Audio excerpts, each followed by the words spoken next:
Such training proves nothing but that the trainer has an insatiable ego and is willing to subject the dog to anything in order to satisfy that ego's demands. Instead, we are proofing the dog to real life, and that can be demanding enough.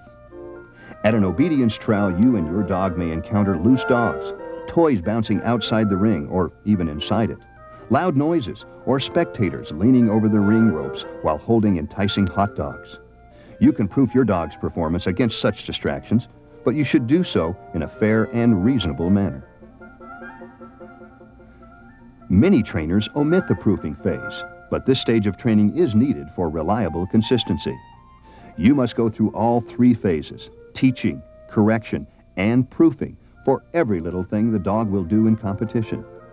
It is this commitment to detail and reliability that divides the casual trainer from a successful competitor. Throughout each phase of training, you must keep the dog motivated. The dog must have praise for every effort he makes in the right direction. There are not varying degrees of praise. All praise must be enthusiastic and sincere, since enthusiasm motivates the dog. The praise must come before the dog is given his food or toy reward. In this way, you become the primary motivator for the dog. You can incorporate the command word into the praise. For example, if you have asked the dog to heel and he is doing what you ask, you can tell him, "Good dog, good heel."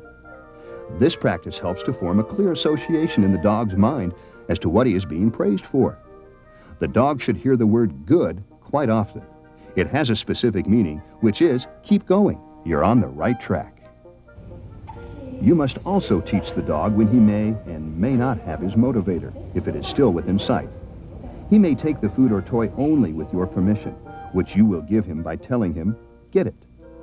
You must also proof the dog against the motivator so that he looks at you, not at the toy or food.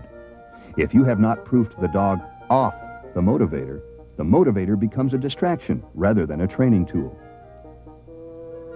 Before teaching any command, you must first teach the dog attention. If attention was not taught to the dog in his puppy training, you must teach it now before you can progress any further.